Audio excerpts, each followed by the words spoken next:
Buenos días, mi nombre es Joan Fernando Muñoz Peña, el programa de Psicología de la Universidad de Pamplona. Y hoy vengo a hablarles sobre un tema que se ha trabajado durante todas las épocas humanas y es las parafilias.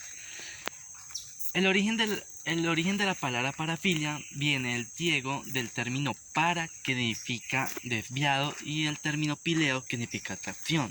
Entonces, el significado de parafilia sería una atracción desviada, aunque en diccionarios antiguos se encontraban como sinónimos de perversión, pero en 1982 Quijada lo caracteriza como una preferencia sexual desviada, pero Eitar lo propone como un estado psicosexual. Pero en el DSM-3 lo caracterizan principalmente por una excitación hacia la respuesta, hacia estímulos normativos. Pero en el DSM-4 lo trabajan más a fondo y le ponen un valor de fantasías sexuales de tipo excitatorio que tienen que ver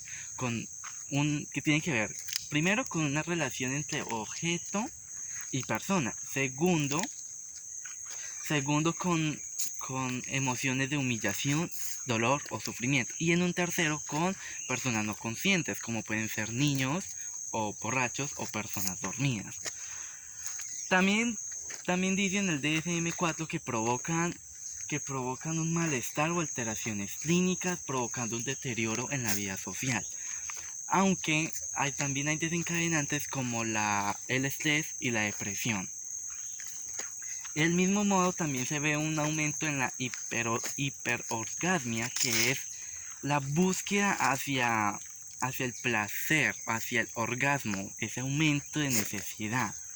Ahorita bien, en la parte clínica de este trastorno parafílico tenemos el origen.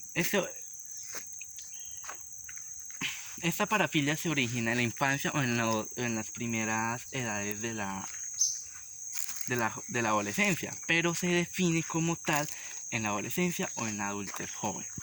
Por otro lado, tenemos las fantasías, comportamientos o fantasías que pueden ser complejos o simples. También se debe ver como un estado psicosexual hacia la fijación de alguna de las parafilias de mayor a 6 meses para que te pronostiquen sobre esto. Y por último hay temporadas de mayor expresión derivadas del estrés o también de la oportunidad. Como un ejemplo, los pedófilos, que son los que la excitación hacia los niños, trabajan en restaurantes infantiles, guarderías o incluso pueden ser profesores infantiles. Es un caso hipotético. Por otro lado, tenemos las repercusiones sociales, que pueden ser dos. Primero, una actividad social que puede ser derivada de una doble vida, y otra por un deterioro en esta, aislándose de la sociedad como tal. Por otro, tenemos la frecuencia. La frecuencia psicológica, pues prácticamente no van al psicólogo porque me gusta aquello en el sexo, no. Principalmente van por depresión, sentimientos de culpa o incluso por disfunciones sexuales, o en algunos casos por petición judicial. Entonces, todo esto nos lleva a un cierto punto, y es que los parafílicos sienten un remordimiento. Ahorita, a través de la historia se han mirado diversos sinónimos de esto. Tenemos la evolución, que su origen se da en el griego. En el siglo XX se caracteriza como un trastorno psicosexual. Uno de sus primeros sinónimos es el sinónimo de perversión sexuales, que van hacia los síntomas patológicos. Tenemos desde la escuela psicoanalística, se dice que los niños son son perversos polimorfos, que van en sintonía con el yo, que es algo normal en la niñez.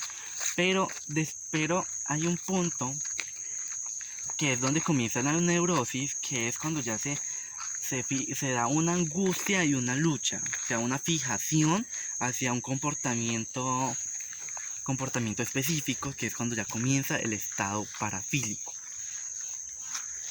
Para este término no es normal lo de las la masturbación, el sexo anal, el sexo oral, la varias parejas, las orgías e incluso la homosexualidad. En un segundo paso tenemos las desviaciones sexuales que van dirigidas hacia lo que es normal. Quijada lo define como conductas que no tienen un fin productivo. Hoy en día las parafilias son algo patológico y también se definen por la búsqueda del placer del acto sexual, aunque no con fines productivos, aunque hoy en día la mayoría buscan eso, entonces ni modo. En otro siguiente paso tenemos alteraciones sexuales que buscan o se dirigen hacia la anormalidad sexual. Gallardo lo menciona como conductas o objetos complementarios, pero en este término no entran como tal las parafilias. Luego tenemos unas conductas excepcionales que son prácticamente dirigidas a las minorías sexuales, pero igualmente tampoco entran las parafilias. En esta tenemos la estimulación externa, la estimulación externa de conductas normales pero rechazadas culturalmente. En un segundo tenemos las preferencias sexuales que van derivadas de las peculiaridades hacia el placer sexual. Pero igualmente aquí no entran las parafilias, sino las pseudoparafilias. En un siguiente tenemos las variantes sexuales que vienen derivadas de un lenguaje valorativo. Freud se especifica en ese tema dirigiéndose hacia la homosexualidad, mientras que Mamor años siguientes lo descarta totalmente, sacando la homosexualidad de un trastorno psicosexual. En ese ámbito sí entran lo que son parafilias, que son variantes patológicas con cierta fijación, donde tenemos una relación de una persona y un objeto y tenemos un desencadenante y obviamente una frecuencia hacia la conducta. Y por último tenemos las anomalías sexuales, aunque hoy en día ese término está obsoleto, aunque tiene una cierta jerarquía muy llamativa. Tenemos 3 pisos. En el primero encontramos las anomalías normales, que son aquellas que son comunes, pero son rechazadas culturalmente, como lo que es la masturbación y las relaciones prematrimoniales. En un segundo tenemos las anomalías subculturales, que son aquellas que tienen un conflicto constante con la jerarquía de la sociedad, como solo son el intercambio de pareja, las orgías, que van prácticamente contra la moralidad religiosa. Y por último tenemos las anomalías patológicas, que son pues lo que conocemos. Ahorita, hemos hablado durante todo este transcurso lo que es la perversión y el perverso, pero como tal, ¿qué significa ese término? Y más que se ha trabajado durante todas las épocas. Entonces, primero, va dirigido hacia una transcripción de la ley, hacia una transcripción de la moralidad que viene derivada de la religión, y sobre una enfermedad que en el siglo XX se introduce a la psiquiatría. Ese término se volvió tan coloquial, tan común, que permitió el estudio de la sexualidad, a pesar de que se consideraba un tabú y la semilla del mal. Entonces, este gran momento hizo que avanzáramos. Genial, algo genial. Y por último tenemos las parafilias. Tenemos 2 tipos de parafilias, que son las parafilias por alteraciones en el acto sexual. Uno de los ejemplos de ellos son la urofilia, que es la excitación o el placer orgásmico hacia el olor o el sabor de la orina. Tenemos la clismafilia, que es la excitación por el uso de enemas en juegos sexuales. Y la escatología telefónica, también conocida como aquellas llamadas ocenas.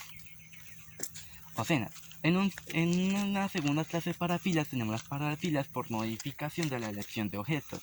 En esta encontramos la coprofilia, que va relacionado hacia el excremento, el deseo, el placer hacia el excremento.